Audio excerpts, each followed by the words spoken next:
I'm Ruth Prada. I'm Rae Davidson. Welcome to Paperback Flicks.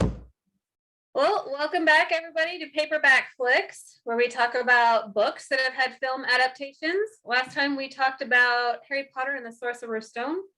And so if you haven't seen it, watch it when you're done with this one.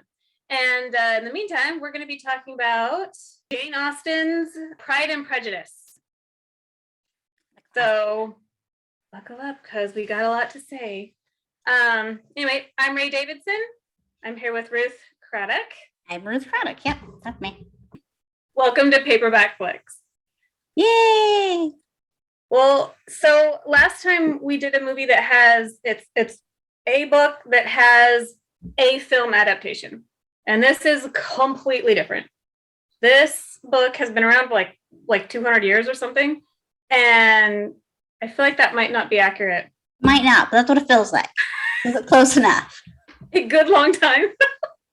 Long enough to have been around for many adaptations. So really quick, I just wanted to, this is not even a complete list, not the blue ink, but this black ink. This is all the different versions, adaptations of Pride and Prejudice that I found.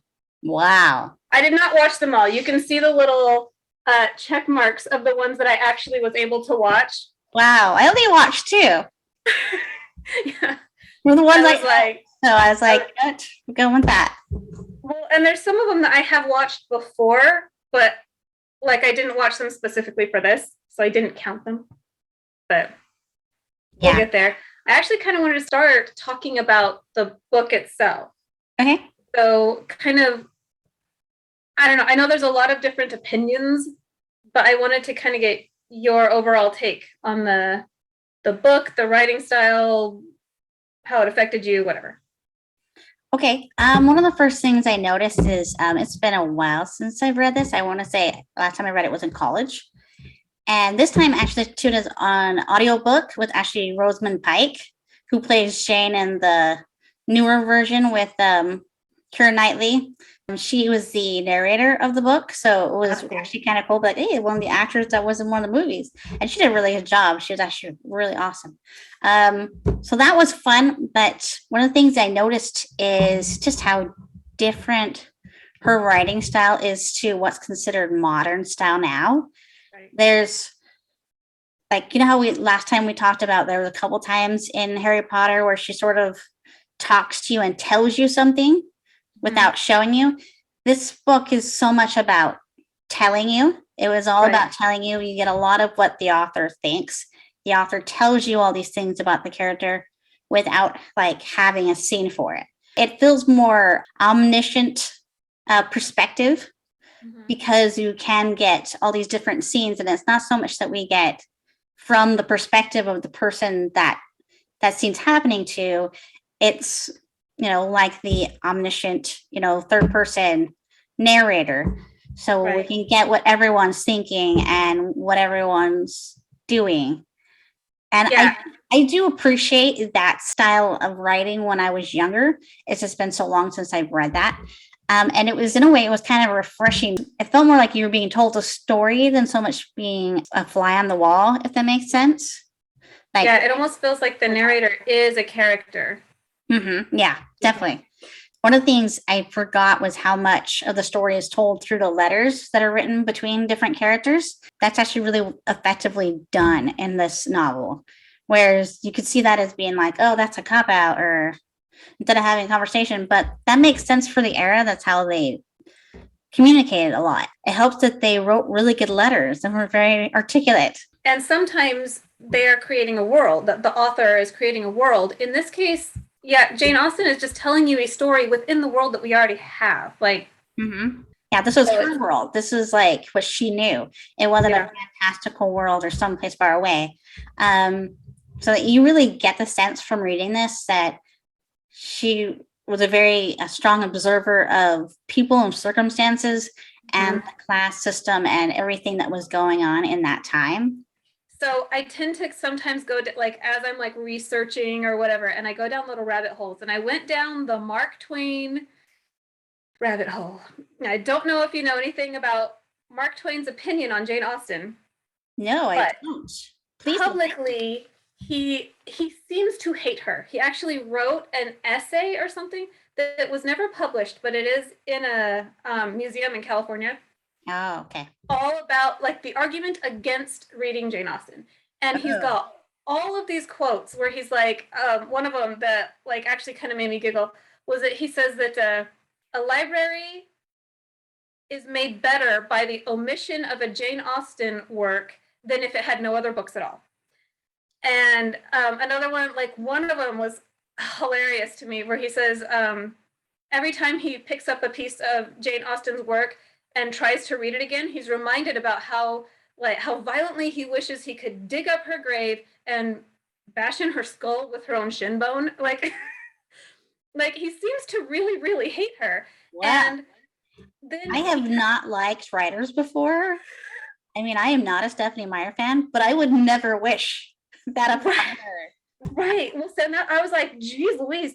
And then I started to get a feeling like the more that I read, kind of like a sense of like, I think he doth protest too much, you know, because as you read through some of the stuff, like he talks about how like, he says, I feel when I read one of her books, I feel like I'm a bartender in heaven.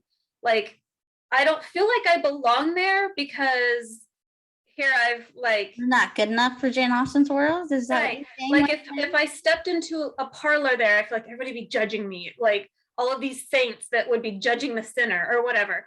And so I'm like, I don't know. I don't know if he really like it kind of reminds me of Elizabeth in Pride and Prejudice, how she's just like, he's just so proud of himself. He's just so rich and thinks he's so amazing. And I kind of feel like that's a little bit like Mark Twain. Maybe Mark can't read Elizabeth because he sees too much of himself.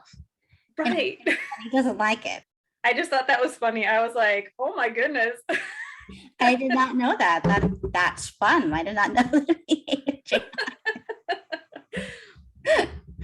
Which was really funny because she was actually pretty popular both in her time and ever since then. So yeah, we're talking about like stuff right now. We're talking about like going to dances and you can't, you know, meeting people, like different places that you meet people or whatever. And I think it's kind of funny that I'm like, just like the Bennets and their husbands or whatever. And it kind of is true that this story is still relevant today.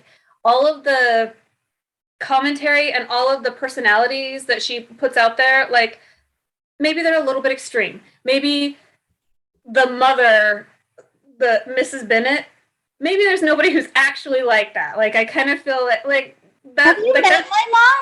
I mean, hey, exactly like that. But there's things about her that make me go, like there's a moment in the BBC one where Lizzie is reading her letter and Jane's telling her something about like her mom in hysterics about something. And she's all, mama. And I'm like, that's what I think of anytime I hear someone say something that my mom would do. I think, good old mom. It's a momism. Yeah. I have a kind of mom. She's very dramatic and she's very animated. So maybe for someone like me, that's a realistic person. But Mark Twain, another thing that he says is how he's like, maybe Jane Austen just hates all of her characters, and so that's why she keeps putting up all these people that like there's no redeeming quality about them or whatever. And I was thinking about that, and I was like, actually, she kind of does point out like the flaws in everybody, and the fact that they are all redeeming. Like, yes, the mother is annoying as all get out, and also she loves her daughters. In that time, there was a way to see that her daughters had a good life. And that was that they married well. That was it. Yeah. You know, and even like, oh, Jane is so perfect. And then the dad talks about like when she's towards the end, when he's like, you'll have every happiness. Your servants will all steal from you and everyone will walk all over you.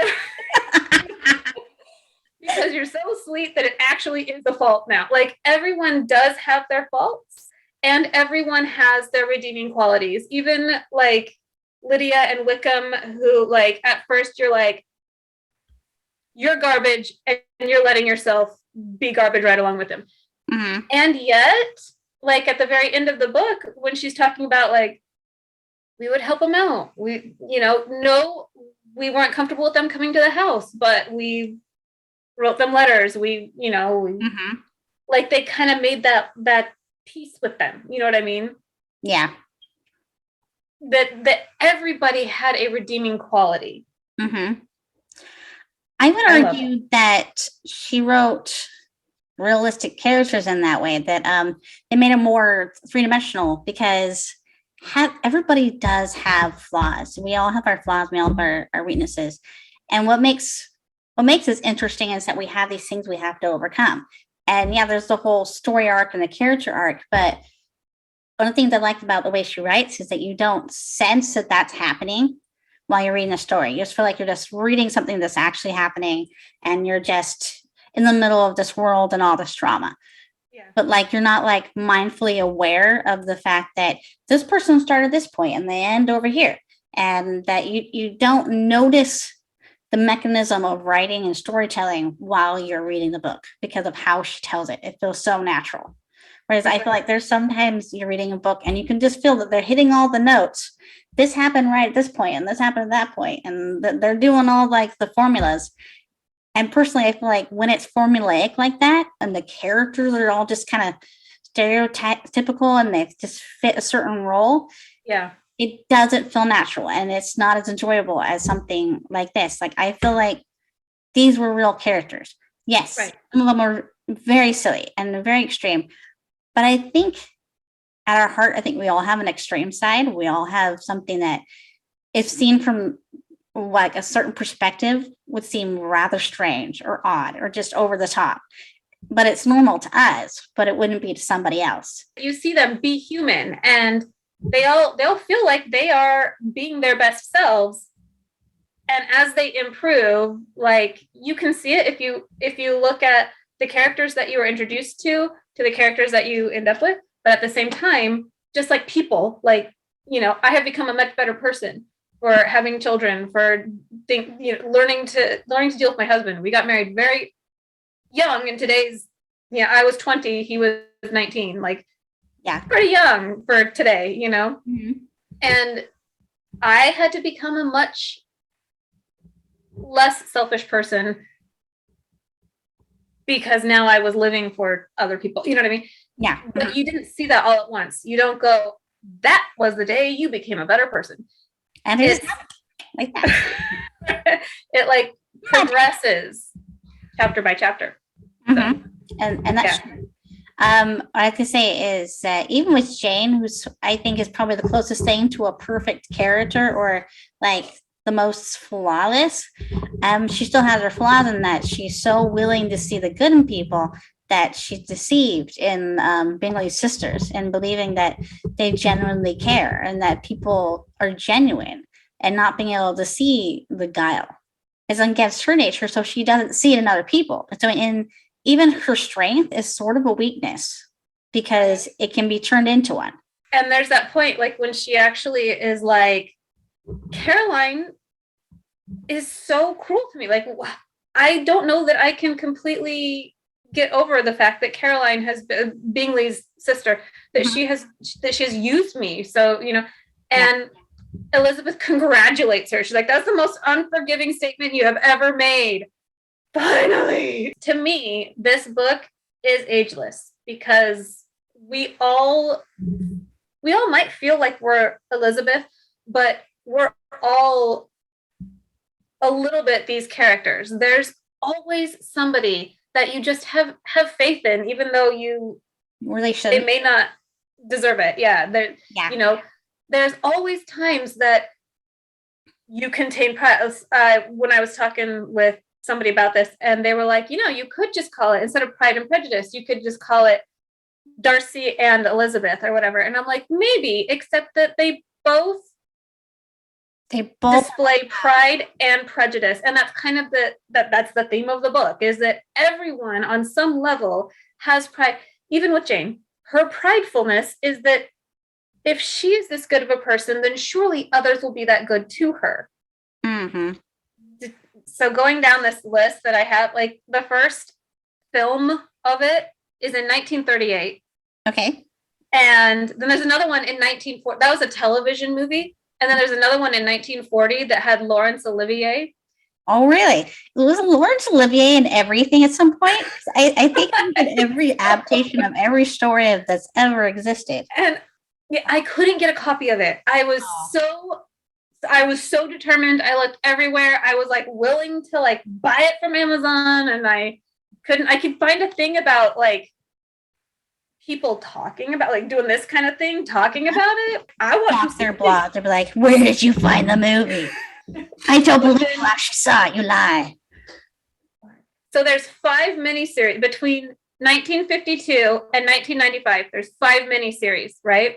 Wow. And the one that we know of is the Colin Firth, the 1995 one. That's probably like the gold standard of Pride and Prejudice adaptations. But then I have only really seen a couple, as opposed to you apparently seen half of the billion out there. So I don't know that I'm the best judge here. Well, and so I watched one of the earlier miniseries, and then I watched the Colin Firth miniseries. And it's funny that they like in one of the older ones, like they're acting, you know, and you kind of have this, I am delivering the lines the way that I am supposed to do, you know what I mean? And then in the Colin Firth and what's her name? Jennifer L, I want to say. I'm not sure how you pronounce her last name. It's like L, ill, something like that. Yeah, I don't remember. Like, and I could have written it down, but I didn't. But but in that one, you really do kind of get lost in it. Like you really do start to feel like you're just watching Mr. Darcy. Like which is funny because he also plays the Darcy. So Bridget Jones' Diary is a modern adaptation, and a few years after this miniseries. Very loose, modernized version. Yeah, but that's like what it claims to be is a modern adaptation, and he's the Mr. Darcy character again. So I'm like, apparently he's just the world's Mr. Darcy. He's just so good at it that they're like, well, if we can get Colin Firth to do it again, and you know. I kind of love when movies do that, where they sort of acknowledge other movies. And I kind of got a crack out of him playing that character again, but in like a modern situation. And in some ways, I really love the Hugh Grant Wickham so much better. He was a really great bad guy. So yeah, to hate to love, like. That's probably one of my favorite roles of Hugh Grant's, because a lot of times he played the same character. Where this one, I felt like he was a different, darker, more gritty, a little more naughty character. Probably more like what he's really like in real life. But I really like him in that role. He's really good in that. So I know there's people that really hate Bridget Jones' Diary and think it's a horrible movie. I would emphatically disagree. I think maybe the second one's not as great. It has its moments, but I love Bridget Jones' Diary. I think it's great. Yeah, and I feel like I probably, like, when I think about it, I've either seen so many clips from it that I've basically seen it, or else I saw it a long time ago and I just don't remember very well. Okay, but, yeah. Like when I read that the creators actually called it a modern Pride and Prejudice, I was like, oh, I can see it. There's other ones that people have a lot of arguments out there. Crazy Rich Asians. When I saw that movie, I saw a lot of similarities to Pride and Prejudice. And then I wouldn't have thought of that, but yeah, okay. I looked it up to see if that was, again, something that the creator said. And there's this online like argument about, is it more Pride and Prejudice or is it more Great Gatsby? But I never read or saw Great Gatsby, so I don't know. Great Gatsby. I don't know. Like I said, like I'm like, I don't know that works. So that is one of my favorite books, and I think I have seen every Great Gatsby that's ever been made, and I own at least half of them. So I'm gonna have to say I don't see it with that. Okay. I think it makes more sense as a Pride and Prejudice than a Great Gatsby, but I'd have to hear what other people's arguments are. Yeah, and like when I saw that argument, and I was like, I don't know Great Gatsby, so I'm out, and I just walked away from that. I'm done. But there's other. So one that I think to me feels like Pride and Prejudice is as good as it gets. that one, like it has everything. It has the Darcy character, Jack Nichols. He has his own, like, in that case they made him like OCD and I think like Asperger's-y. I don't remember now. Yeah. But like they had him be the Mr. Darcy, the guy that can't really socialize, even though he's like this successful author, isn't he? Like he has like romance novels, doesn't he? Yeah. So he has the woman, the Helen Hunt, her character, like Carol or I want to say Carol. Okay. Oh man, I'm doing awesome. I could be wrong though. It's been a while I've seen it too, but I want to say her name's Carol. Yeah, and like how she hates him, but she also keeps helping him, and she, like they have that Elizabeth Darcy relationship, and then they go off on vacation, and she has the son that instead of the Lydia, in her case, it's the ill son, and yes, he helps without being like, let me help. He just gets the doctor for him or whatever. And even when they're out travel, I don't remember why, but they like travel for some reason. They go on some vacation together. The Greg Kinnear character, because he gets robbed and then he's in a bad place to go ask from his parents for money. While they're all out there, he asks Carol to dinner. And that's kind of, to me, that's the proposal of sorts. Yeah, I love, like, there's my favorite line that I got to give a shout out to Adam Shepard. Don't know that he would ever watch this, but if you are, I didn't care about the movie. Like the first time I saw it, I'm like, all right, it's medium good. And then he's like, this is one of my favorite movies. Not Adam Shepard. It was an Adam. His name was Adam. Now we don't know which Adam. There's so many Adams out there. If it's you'll have to tell me, hey, this was me. I don't remember his last name. But anyway, he was like, this is my favorite, one of my favorite movies. And he's like, that line when they're sitting at dinner and he looks at her and he says, you make me want to be a better man. He's like, that's it.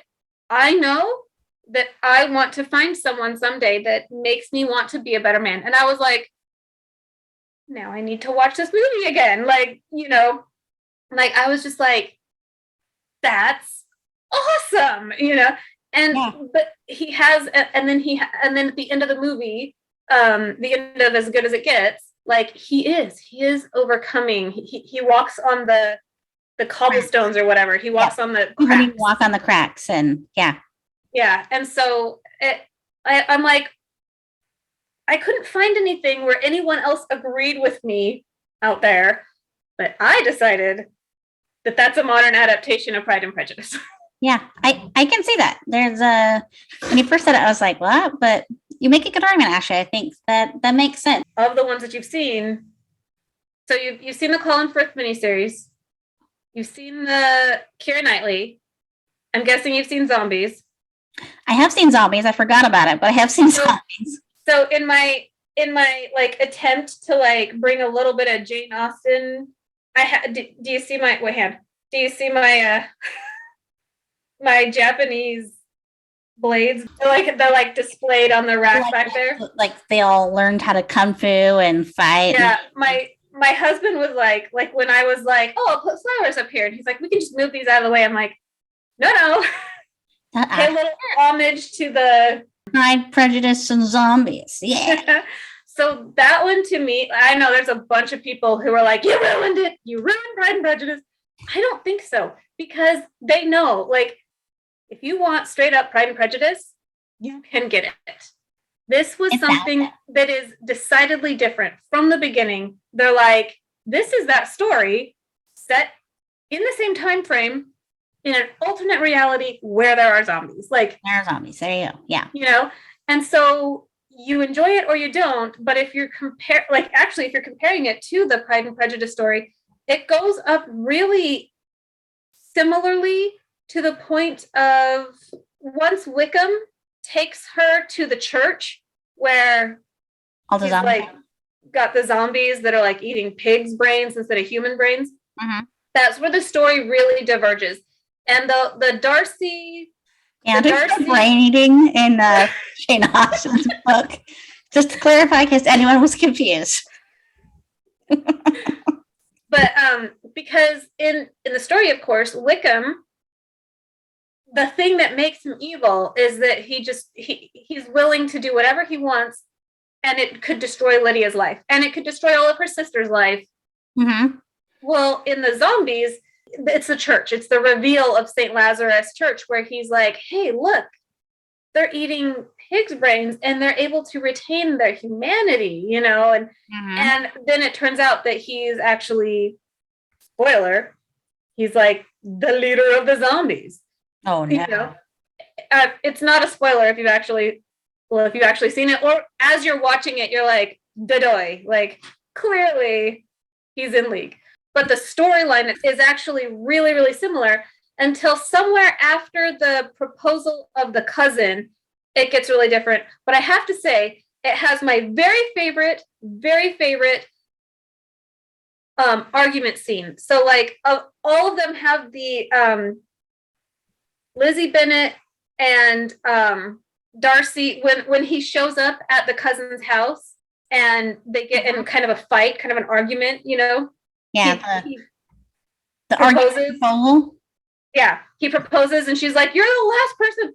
That is my favorite. Hucking books at him and he's like bapping him away. And oh my gosh, I was like, at all. I don't remember that. I'm gonna have to watch that again. But that was my favorite by far. I was like, that's how it would be. I would be like, what's wrong? Like at one point she has like a stack of books and she's like, she's shy. She's like just hucking books at him, and she knows like kung fu or something like that. She knows how to do stuff. Man, that one was just my favorite. But it is just a feel. I'm very familiar with Pride and Prejudice. I get it, and I can just enjoy this for what it is. Mm-hmm. Yeah, you know. So, and I mean, you have to be okay with a little bit of zombie gore. Yeah, but if not, this might not be the one for you. You know, when you think about it, Jane Austen zombies, it really goes together rather well. You know, the fact that it doesn't actually makes me happy. Like the fact that it makes no sense actually kind of makes it kind of awesome, right? Right. Yeah. I love it. My sister, who showed me the Colin Firth miniseries, she does not love it. She does not like zombies. She does not like gore. Like that is not her thing. How dare you? It is totally my thing. So I'm like, I like princesses and romance and fairies and zombies. Sorry. My birthday yesterday, we did a bunch of church stuff, a bunch of volunteer church work, and then we went to go watch a movie about mobsters killing each other. That sounds Happy birthday to me. That's how I roll. There you go. But she was like we were talking about it, and for her, this movie was more like in Full House. If you've ever seen Full House, which all of us born in the 80s have, my kids are actually watching it right now. But there's one of the later seasons, Michelle is like trying to get badges for, I don't know, like Girl Scouts or something. And so Jesse, her uncle Jesse, is like talking to her about all these failed cooking badge things, and he's like, you like peanut butter and you like whatever salsa, so you put them together. You liked ice cream and you like tuna fish, and you put them together. Quit putting things together, you know. that was Stephanie's take. She's like, you like you like period movies, you know, Pride and Prejudice and The Duchess and like time era movies, and you like zombies. That doesn't mean you put them together. I'm like, but for some people, yes, you do. So there you go. But the Mr. Darcy in that, I love that actor. I can't even now I suddenly can't think of other things he's in. And we know that sometimes I confuse actors. It happens. It does. Little tidbit for everybody out there. Last time I confused Maggie Smith with Dana Ivey Yes. Is that her name? Yes. Whoops. But I don't blame you. They have a very similar look. So that was a very fair mistake. And I was talking about, at the time, I was talking about how they were both, I'm like, this beautiful woman, even when she's like getting older and she's still so beautiful. And I referenced both of them without realizing it. So I might be referencing the wrong person. You were very clearly convinced they were the same person. I was very clearly convinced. You weren't entirely wrong because you still referenced things they were both in. So whichever actor it is that I thought was Sam Riley in the Zombies, I love him. Like, I think he's a very good actor, and I just am entertained by him. I guess that's what it should be. For me, like, I don't need them to necessarily be proving a point all the time, or be like what's his name? Oh, what is his name? In the Keira Knightley? Sutherland. Yes. Donald Sutherland. Right. President Snow, right? Like, yes. It's funny how you know him. Like, where do you think of him? I think of him from Buffy the Vampire Slayer, but that's just me. But he's like Alan Rickman, where he's just one of those consummate actors that I am into. It's so funny because I hate this in that movie, in the Pride and Prejudice, when he's and I'm like, what is this? Yeah, why is he laughing like that? That was a weird moment. It was a weird choice, but even with that, I'm like, I don't care, because this actor is one of the actors that I just absolutely love. And I feel the same way about the guy in the Zombies, the Darcy in Zombies. Like, I just am so entertained by him that I will just watch. I love it. I don't remember the guy that played Darcy in Pride and Prejudice Zombies. He had the really gravelly voice. Really gravelly voice. Okay, well, so does Batman. So that's that gravelly, or I don't know of Christian Bale ever being Mr. Darcy, but that would actually, yeah. I would watch it. Oh, okay. So, are there any other iterations that you've seen? The main ones that I'm ready to discuss are the Colin Firth and the Keira Knightley one. Okay. So those are the main ones that I watched for this. So before we settle into those, we've kind of touched on them a little bit, but before we dig into those, the one thing I have to say, it might be my favorite modern adaptation and so there's one of them that is Pride and Prejudice, a latter day comedy. Oh my gosh. I wondered if you were gonna mention that. It's the worst one. It is. I'm so glad, because I thought you were about to say that it's your favorite. I was like, oh gosh. No, it's the worst. As a modern movie, because Latter-day Saints still have the same values in a lot of ways that they did back then. Nowadays, it's not that big a deal if you run off of a guy to the next town for a weekend. No one's gonna be like, oh, they did it, or no, he has to marry her because they had sex. But Mormons and LDS, yeah, we're kind of like that. But yeah, it's a terror. Other than that, it's terrible. The worst one.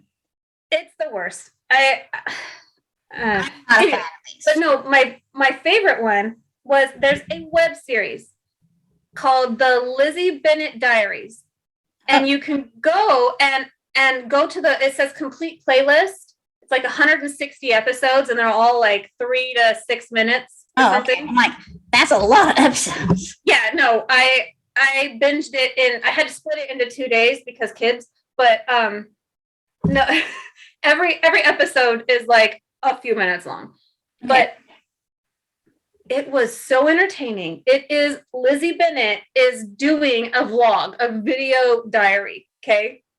And she's in some kind of, I forget, she says the degree that she's in, I think, but she's in some degree that has to do with digital marketing or something, or maybe, I don't remember. And so she's doing that as her thesis. This is her thesis work. Oh, okay. But Oh my gosh, it's so entertaining. And she does it just like there's episodes where she's like wow, I did not realize that so many people were so interested in my random life. So I'm going to take some questions. Does Rick Collins always talk like that? Because I did not, like, when I was watching it, I was like, everybody else could legitimately just be like me. And then suddenly somebody walks in or whatever. Like, it looked very authentic, even though I understood that it was scripted. It came off as very authentic, except for this one character. And as you go along, you realize that's on purpose too, because that's his whole thing, is that he's always like, oh yes, I am on camera, I will talk like this now, because like he's always doing, he's always being affected, always trying to like right, like Mr. Collins was in the book. And so once I realized that, I'm like, okay, this isn't just the worst actor I've ever seen. He's doing that on purpose. Like he's like, oh hey, a camera, like. Yeah. And so she's like, does he always talk like that? Yeah, I think he does. He always feels like he has to be on or something. Like, but it goes through the story. It does modernize it. Even the Lydia story ends up making sense. It's kind of funny because they take out, so like there's the two sisters that are like, who cares? Nobody cares about Kitty. Nobody really cares about Mary. Yeah, okay. In the web series, that's a cousin and a cat named Kitty. And it's Lydia's cat, and it makes perfect sense because Kitty kind of is Lydia's pet. Like, yeah, she kind of just followed her around anyways. Yeah. So she was an older sister, which I always thought kind of interesting, that an older sister followed around a younger sibling. Yeah. Just the personality of Lydia just takes up all the space in the room, I guess. Yeah. But yeah, anyway, so that was my favorite modern adaptation, the Lizzie Bennet Diaries. Okay. And watch the full playlist, because they do other, like, it's not just the full playlist includes, like, Lydia starts to do her own vlog and other members of the of the cast, and it's integrated. So it'll play Lizzie Bennet, Lydia, Lizzie Bennet, somebody else, So yeah, but oh my gosh, it's awesome. I was surprisingly entertained by that. I have never heard of it. Thank you for making me aware of it. That sounds fun. That does. I'll have to check it out for sure. It was very fun. All right. So now I kind of want to dive into the ones. I feel like these two are the two that everybody knows anyway. Like, if you have seen one Pride and Prejudice, it is almost guaranteed to be either Colin Firth miniseries, Keira Knightley film. Yeah. Makes sense. So do you have, I feel like I already know the answer to this, but do you have a preference between the two? I do. I most definitely prefer the Colin Firth 6-hour version. What's funny is my 14-year-old showed a lot of interest in what we're doing and all the things I do, and he always wants to watch movies with me. And I told him what we were doing next. He's like, oh, I want to watch with you. I'm like, okay, well, I'm watching 2 different versions. One of them's 6 hours, the other one's 2. And he's like, I'll watch the 2-hour with you. I'm like, okay. But then we watched the 2-hour together, and he's like, I feel like I need to watch the 6-hour one now. Because, like, what's funny about the 2-hour one, okay, so the Keira Knightley one, they tried really hard to shove all the story into a very tight schedule. And what's funny is that when you think about the story, it's not epic, but a lot happens in this little world and in this time frame to make all of it make sense. And when you skip portions of it, or you don't get very much of that section, it doesn't have the same impact. That's why when you're watching the 6-hour miniseries, like, it's just some people be like, why does it need 6 hours? Well, it does need 6 hours. Like, that's one thing I liked about the miniseries, is it feels like it was very true to the book. There's very few things that are different than are in miniseries to the book. But then with the Keira Knightley one, they had to sort of just chop a lot of things together, and they did a fairly good job of melding different scenes, different things, like, together on top of each other.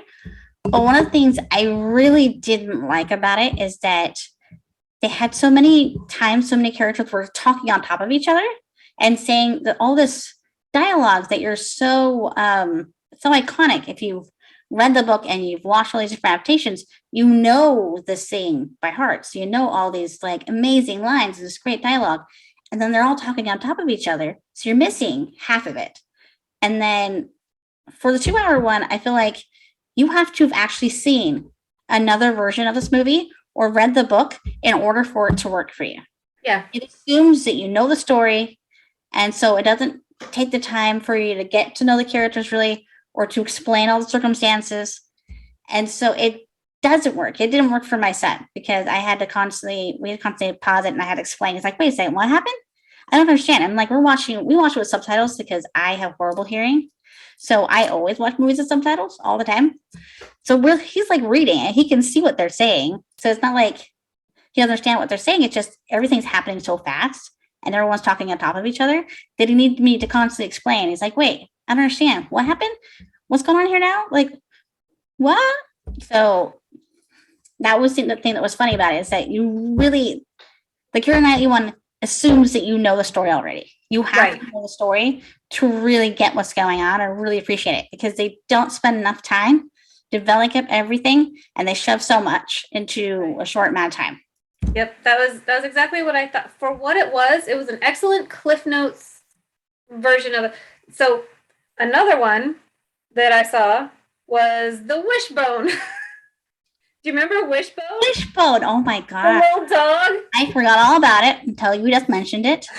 But yeah, I remember that. So they have an episode where it like jumps back and forth between like what the kid is going through, and then the dog is like, that reminds me of a book he's reading called Pride and Prejudice, you know? Oh yeah. And then he's Mr. Darcy. The little dog is Mr. Darcy in the thing. But silly show, yes. It's so like it's so Dick and Jane. It's so oversimplified. Yeah. That when my kids watch, because of course I found it on YouTube and I made my kids watch it. I'm like, you're a good this was what I watched every day. Culture. This is literature. This is Monday through Friday, 3:30. But yeah, we were watching it and they were like, okay, so it feels like you have to already know the story. And so then when I was watching the Keira, because like I said, by the time that movie came out, I had already read the book. I had already seen the actually not the Colin Firth one. It was one of the older ones that I had seen already. Yeah, but you knew the story. Mm-hmm. And so when I'm watching the movie, I'm like, oh yeah, because I already know who these people are. And so like little things like the scene where they're leaving the Bingley's Netherfield. They're leaving Netherfield and Darcy kind of grabs Elizabeth's hand and helps her into the and then as he's walking away, he has like that moment where like his hand is like so excited. Yeah, I touched her, you know. Her hand. And like you have that moment. You have that moment that I think that's so beautifully done, and it's one of those things that knowing the story, you can go back and say, oh, like there it is. But if you don't know the story, then it almost comes off as like, ew, wash my hand. You know? Yes. I have poor people germs on my hands. If I lost that bet and had to touch your hand, you know? It can be disinfectant. Yeah. And so I kind of felt the same thing. There was a lot of things that you lose in trying to condense it so much. Yeah. When my sister was like, oh my gosh, Rae, you're going to love this. You have to come over. You have to see this. And so, of course, like after we put all the kids to bed and then I go over to her house, thankfully she only lives like a couple blocks away from me.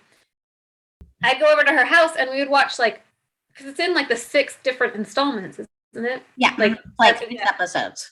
Yeah. And so I would go over, I'd watch one, maybe part of another one. And then like, she'd be like, hey, what are you doing today? And I'm like, oh, I have to pick up the kids at whatever, 3:30. And so she's like, cool, we could finish episode 2 or whatever. And so I'd come over and I'd watch 20 minutes. And so it was kind of like chopped up when I watched it with her. Mm-hmm. And I was like, it seems like Colin Firth is just always like, smells something bad. Like he's always just like, and I'm like, what's happening? But then when I was able to watch it for this, and I was able to like watch it all together, 6 hours of a night was spent just watching all of it. When you can see it all together, you do see where he's just like, no, I don't love you. No, that wasn't endearing. No, Like, not pretty. You're not pretty. Yeah, like you see that more, and I liked that. I liked that. I guess I didn't realize before in reading it or in seeing these versions, but pretty early on in the book, Austen like points out like, and he's in love with her. Like I forget what she says, but she's like, he had to start denying to himself how deeply he loved her. Mm-hmm. And I'm like, oh, it's right there. And that's when I think they're like at Netherfield or something. Like it's pretty early in the story. Mm-hmm. And for some reason I didn't get that because Elizabeth is so much later. And she kind of has to go through her own hardship, like, just to get over herself a lot, to be like, oh yes, this man is worth loving. Well, that's one of the things I liked in the books that they actually, and this isn't in the movie adaptations that I've watched, where she actually asked him, so what exactly made you fall in love with me? And like, he couldn't quite figure out. It was so gradual. He couldn't quite figure out when it happened. And then she's like, I know what it is. It's because I didn't flatter you like other women, because I didn't chase after you. And so then, you fell in love with me because I wasn't like everyone else. You didn't know anybody else like me.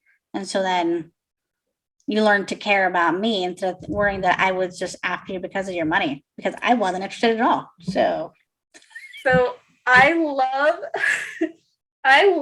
that she pokes fun at Caroline Bingley. So it's in the miniseries. I feel like it's not in the the film. But when she's like, shall I sit next to you and comment on how well you write or whatever? Yeah. It's so much better done in the miniseries. Like you can totally get the sense that, so like in the book, it's not as obvious at first that Caroline Bingley is desperately trying to get Darcy to marry her and to like her, and that she's got designs after him. But like in the miniseries, it is so obvious from the get-go that she's like, this is her guy, and she's already trying to like put her mark on him, and she's just trying to make sure that he figures out that he belongs to her. Right. He didn't figure it out yet. But yeah. So like she's so obvious. I love the chapter when Jane is ill and Elizabeth comes to Netherfield, and that's where Caroline is doing all that, where she's like sitting next to him and like watching him write, and she's like, oh, how well you write. Oh, you write so quickly. And he's like, actually, it's kind of slow. Your sister, how wonderful I think she is. She's like, oh, can you wait till the next letter? I'm kind of busy writing this. Well, and like even like she's like he says the thing about like when they're talking about accomplished women, and he's like, oh, well, she has to do this and this and this. And of course, she has to be ever improving her mind by constant reading. And he like points out that she's doing. Elizabeth reads. You're over talking about walking around and how she walks and how she talks. Yeah, all this stuff. And so then, like, Caroline is like reading the second, like he's reading a book later on, and she's reading like the second one is like upside down or something, and she's like, is yours interesting? And so I'm like, I feel like I have known those people, especially women. I hope I have never been one, but it's entirely possible. It's possible. Sometimes when they're like that, you want somebody to be into you to the point you're like, oh, like, well, your thing is complimentable. You're like, I don't know. Find something. You write good. Even if we're trying to like butter him up and just smother him in like, oh, you're so wonderful, it just constantly backfires, and it never works.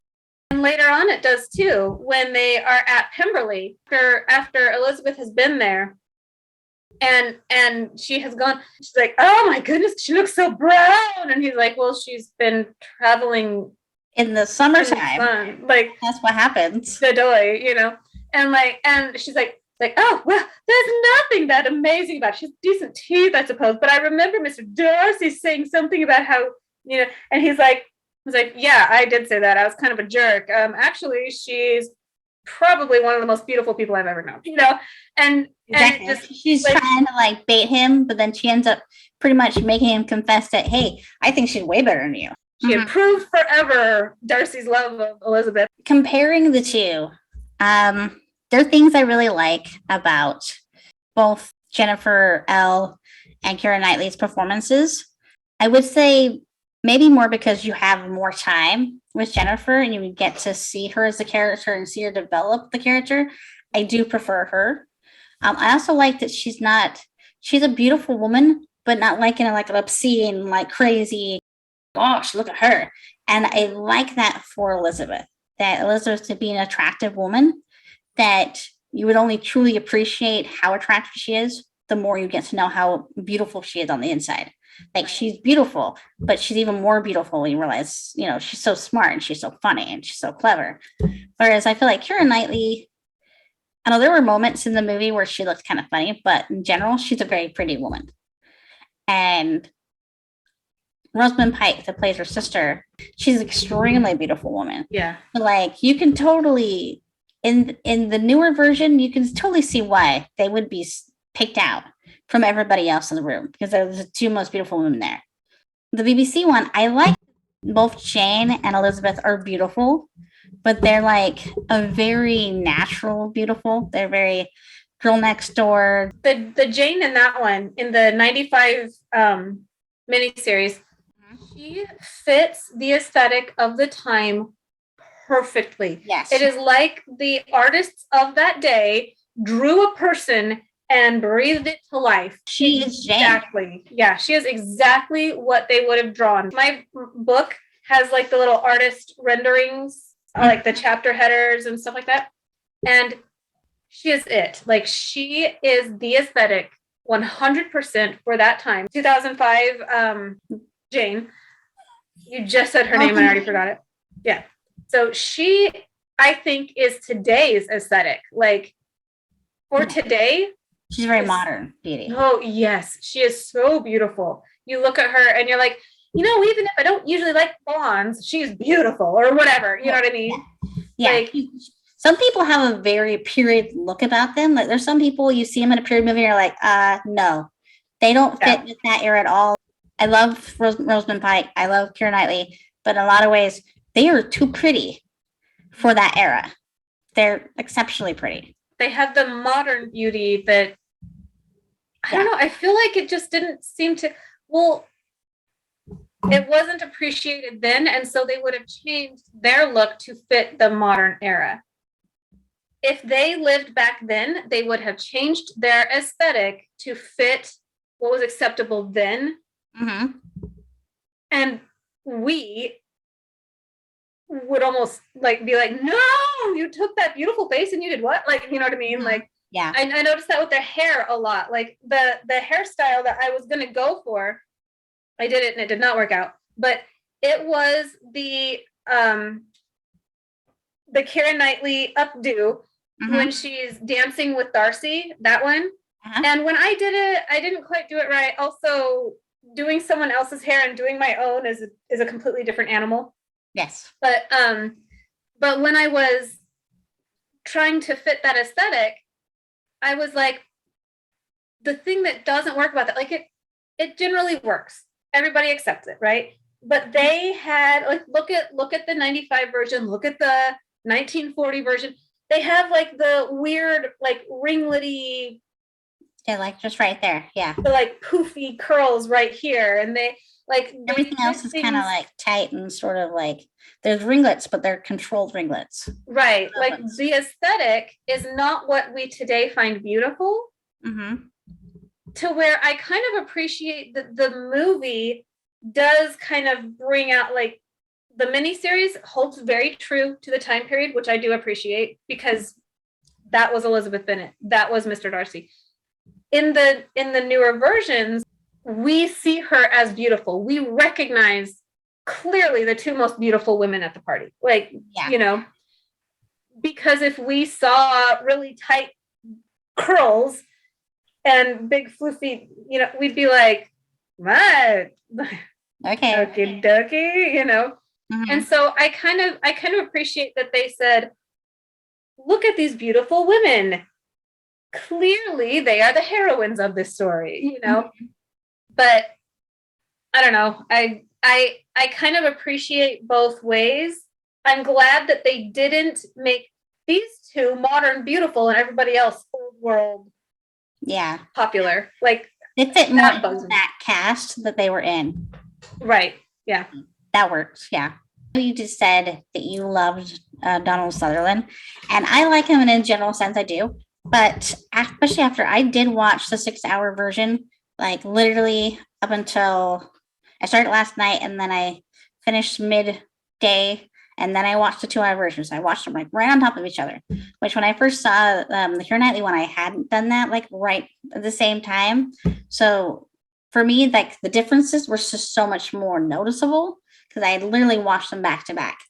But for me, I feel like this is probably my least favorite Donald Sutherland performance because after watching the miniseries, I feel like that version of the dad of Mr. Bennet, he has a relationship with Lizzie, and there's so much more rapport, and he's he's funny.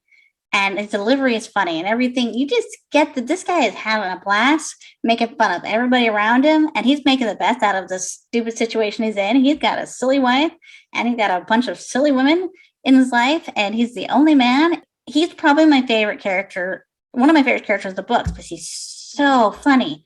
And then the relationship between him and Elizabeth, it's so great. Even in like the bad sense, it's still great.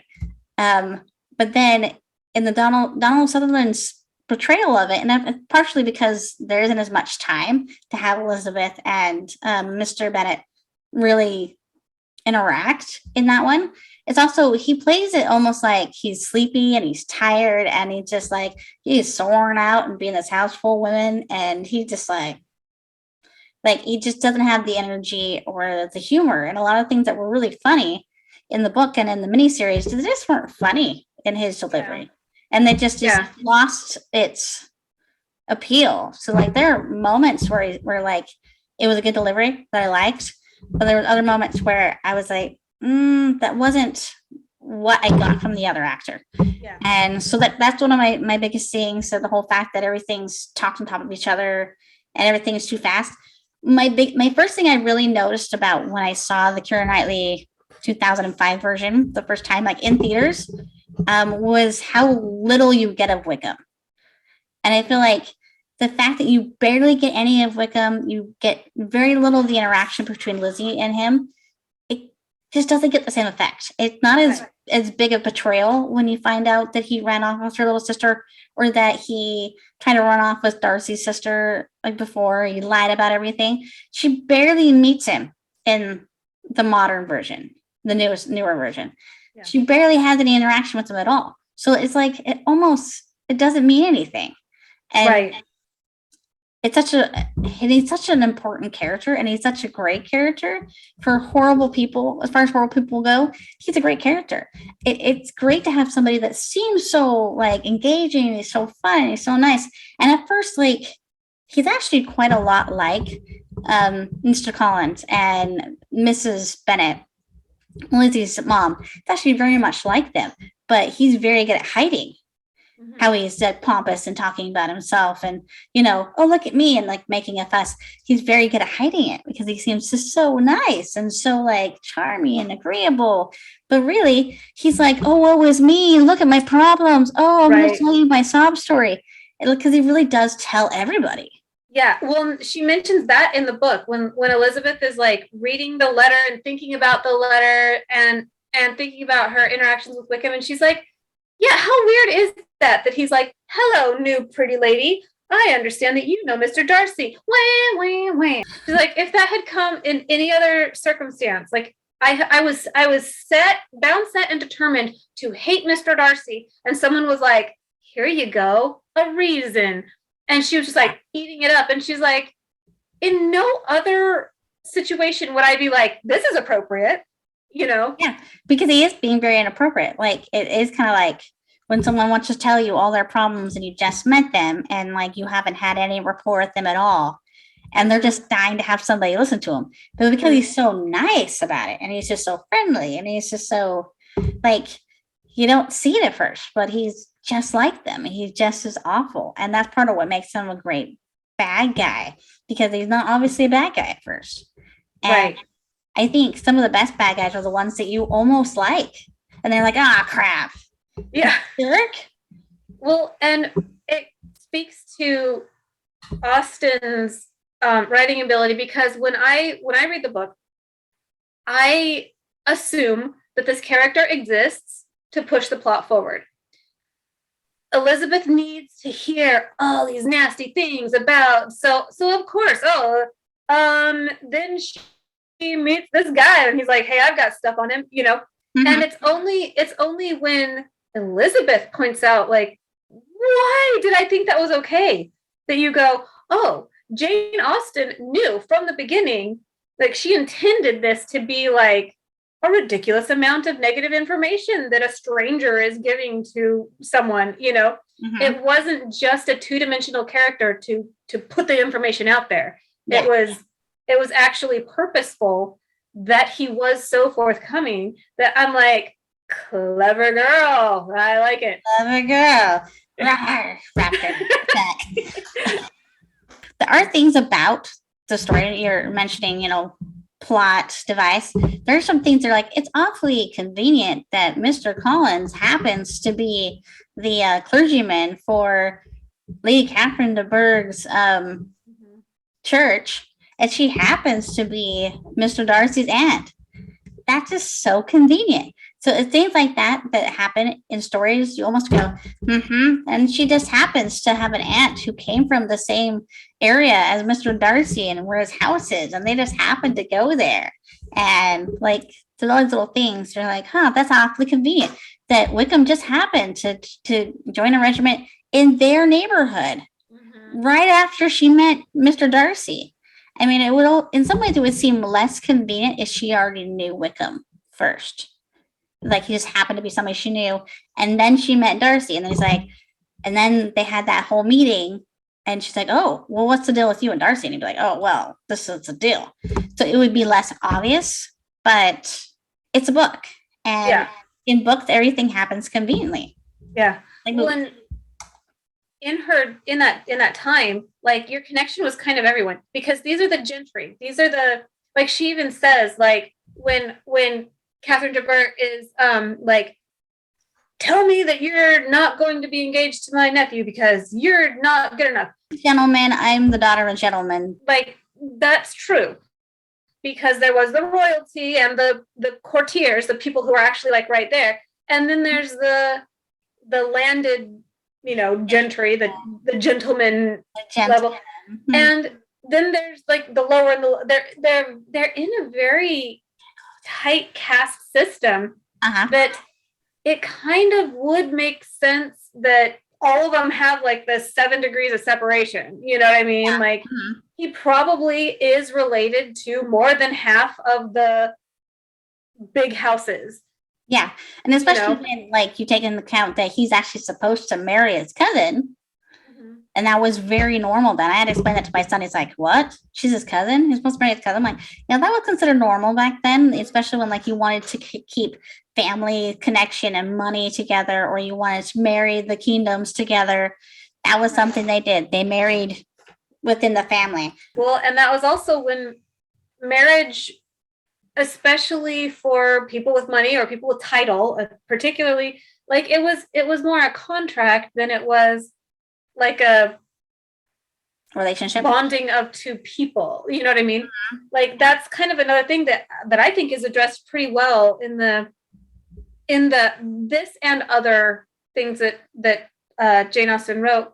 Again, when I was doing the research into some of this, there was the argument online that the movie Becoming Jane, which is about Jane Austen, actually borrows more heavily from Pride and Prejudice than it does from Jane Austen's actual life.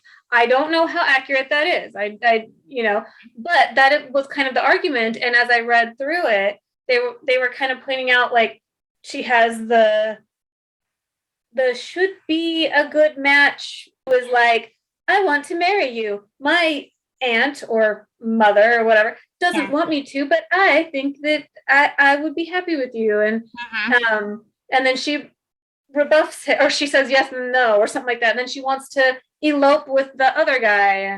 But they were going through and talking about how, like, they were like, oh, well, her actual life was not so much like this. Like, and I don't know if that's accurate, but it would make perfect sense to me if she was borrowing from her own life experiences and romanticizing them and dramatizing them. And in the movie, she's talking to her sister, Hathaway.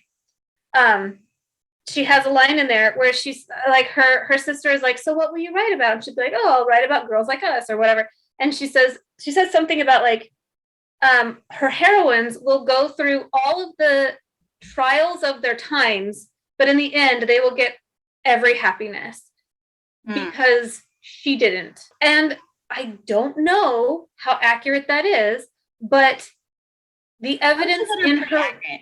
I don't like everything about her. I do know that she never married. I do know that Persuasion is supposed to be sort of like her writing her own happy ending. That it's a little more akin to her own circumstance, that there was somebody that she could have married or she almost married, and then, but it never worked out. And then Persuasion is, if she could have ended up with him in the end. That's what Persuasion is. It was sort of her writing her story the way she wished it had ended. So there's things I know are true, but I don't know enough to know how much of becoming Jane doesn't fit with that. So and I don't either, but to me, like we talked about last time, people saying, oh, well, this is just like this other story, comparing Lord of the Rings to Harry Potter, whatever. And I kind of felt like that argument was similar to this argument about, is it Jane Austen's story or is she telling you a fictional story? I think a little bit of both. I think each of her pieces of work, they speak to what she wants to tell you about her life and the people that she sees around her. So maybe she did borrow heavily from her own life experiences. And you know what? Good. A lot of writers do. You write about what you know. Like, I haven't done it with my own books in a lot of ways. The Guinevere character in the 13 Tribes of Cain series is me. But yeah, I borrowed things from my life, but I put it into like an urban fantasy situation. I don't have magical powers, but my character in the book does. Yeah, I keep looking for, I'm like, hey, I wonder if I'm in here. Ooh, is that me? I don't think so. Maybe this one's me. Maybe it'll become me. No, maybe not. But yeah, and that's, I like that. I like when, because like we were talking about Rowling in her world of Harry Potter, she made her whole world. Like these were her children. Like, you know what I mean? Like this was her creation. In this style of writing, yes, Jane Austen has created these characters, but she's basically going, I love my sister. There's something that I kind of think sometimes she can be too trusting, I love my mother. Also, get off my back, like I feel like I like that. I like seeing the author and the people in the author's world coming out in these characters. You don't have to tell me that Jane Austen identifies with Elizabeth Bennet. I already feel like she does. In my mind, it could be Elizabeth Bennet telling us her story, but at the same time, it has insights to the other characters that Elizabeth Bennet wouldn't and doesn't really have. Like, yeah. So yeah, I like that style. I don't care if it's borrowed from real life. I think that can sometimes make it much better. I think that makes it more interesting when you borrow from real life. And I think that's part of why people become writers is that it's sort of therapeutic. You're like exercising your demons by like putting them into your books. You're taking all the dark stuff and you're doing something with it. And other thing is, people like to make the argument that writing because killing people in real life is illegal. So, become a writer and murder them in your fiction, and it feels good. Show me an author that wrote anything that had absolutely nothing to do with their life and didn't borrow anything from their life. Everybody does it, and that's fine. And even if a lot of things that happen in Becoming Jane aren't real, it was cool to kind of see the different characters, and it's fun as like a fictional biography. Show me the biography that got it right. Like, I'm trying to think of like the Duchess. I mean, they took creative liberties. The Greatest Showman, when it came out and they were doing all the reviews and everything, they were like, you know what? He would have loved this because it is the humbug of his life. You're watching him for the pleasure of being hoodwinked. I like to look at things like Becoming Jane and be like, what would Jane have thought about that? Would Jane Austen have looked at that and been like, thank you, that's the story I wanted to tell? Or would she? I think she would have enjoyed that movie. I think so too. That's kind of what I come away with. I think she would have loved the Colin Firth miniseries. Honestly, I think she would have been like, yay, that mom. Oh my gosh. She's that mom. I love that mom. Yeah, I thought everybody in that version fits their roles to a T. And I wonder if it's going back to nostalgia because I grew up with that version, or if it because they really were that great. And I do find it quite humorous when people that play off each other as romantic interests then later go and play brothers and sisters in the movies, like Matthew McFadden and Keira Knightley are brother and sister in the modern version of Anna Karenina, where Matthew McFadden plays her brother and she plays the Anna character. I love that. For some reason, like, it cracks me up to be like, you guys made out and now you're brother and sister. I guess it happens if you're working the business long enough. You're going to end up, dating everybody that was your brother or father at some point or other.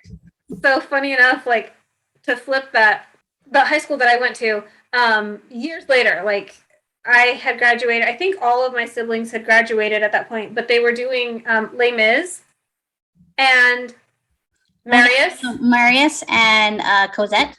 Cosette, thank you. Yeah. So they were played by a brother and sister. It was the funniest thing I'd ever seen. I was like, no.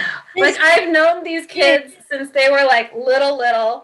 And now I see you up on stage and they're like singing about, oh, does he know that I love him? And I'm like, you're like, your brother and sister.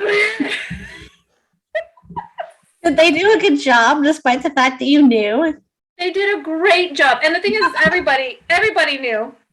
And they did kind of tone down the romance. Like, I hope so, yes. Yeah, like they toned that all down. They did their parts well. They sang very well. They purposely like didn't do the whole lovey-dovey thing.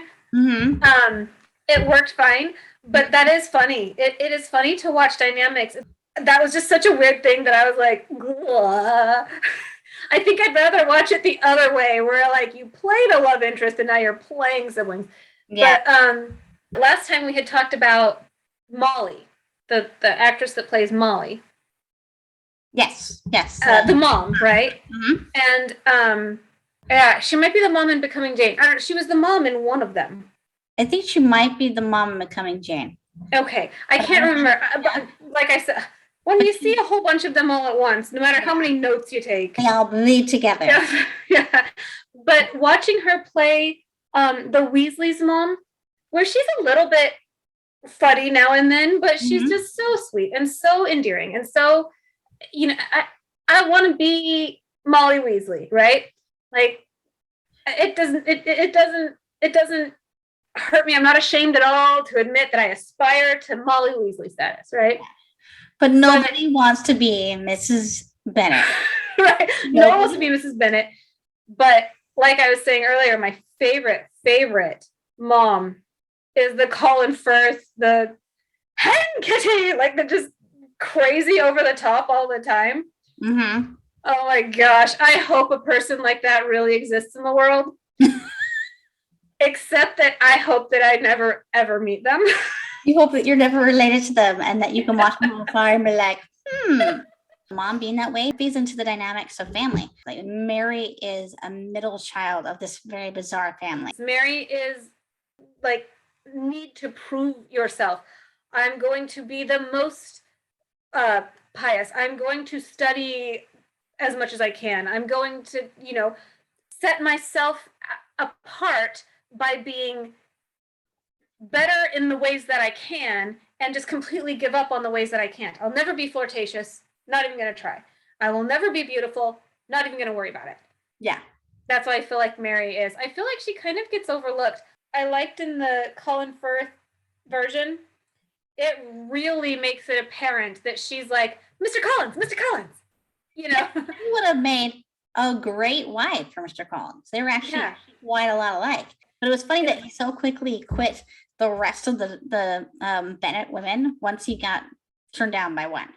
And then he's not necessarily interested in going down the line because he just needs to come home with a wife. And because he's so affected, like he can't see Mary.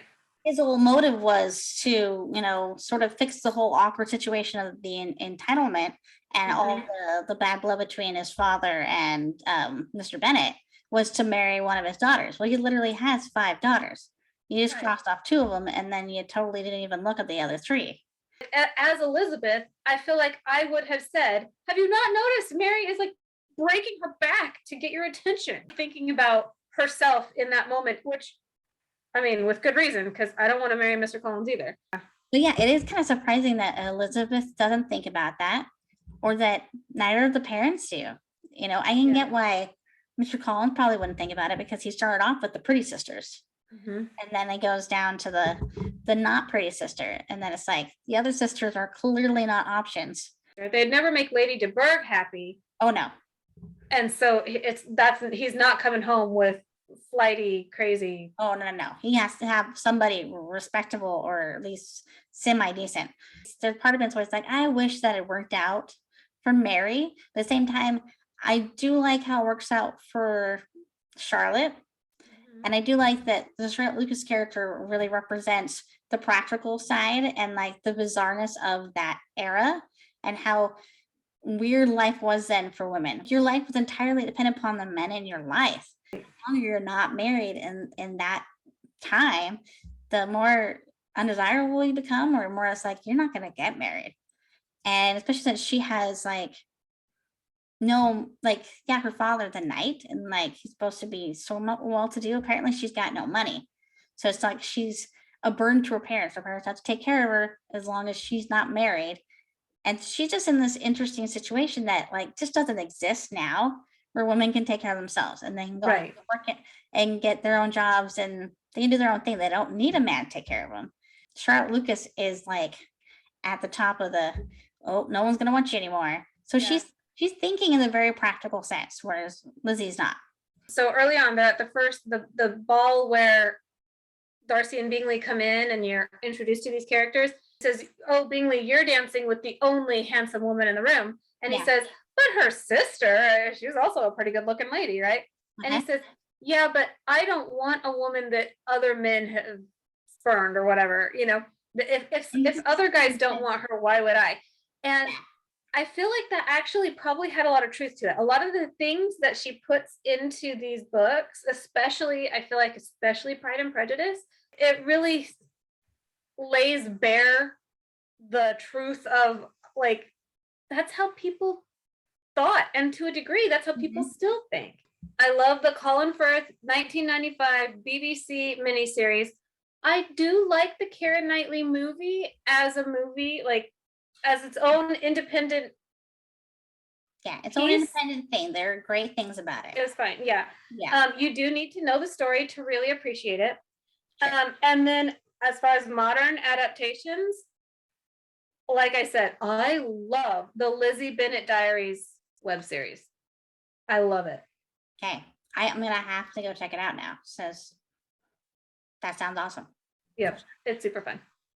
Okay, so what are we doing next time? We have a guest or something happening? We do. So as part of the Indie Author Revolution, but we're going to be interviewing R.K. Lee. It's the Genesis series that we're going to be focusing on. I have the first book, Unearthed, kind of get to know her works, focusing on the Genesis series, although she does have other things out there. And actually, on our website, we have a website up, paperbackflix.com. I have the link to the 13 Tribes of Cain. I also have the link to any of R.K. Lee's stuff, just her Amazon link. Okay. And then we're going to be doing kind of a spotlight interview on her for her release of the third in the Genesis series. What is the name of the third book? Do you know? No. We will find out. We'll find out shortly. Next time on Paperback Fix. Right. Well, thank you so much, Rae, for leading this wonderful discussion about Pride and Prejudice. And I admire all the investigatory work you did to like unravel every adaptation out there. I'm quite impressed. I kind of feel like I barely did anything for this one. I said, basically, I just took over the TV for the last couple of weeks. Girls are like, we're going to watch a movie? I'm like, Pride and Prejudice. Yeah, we're going to watch the same movie over and over again in many different forms. You're welcome. For Paperback Flicks, I'm Ruth Paddock, and I'm Rae Davidson. And we'll see you guys next time.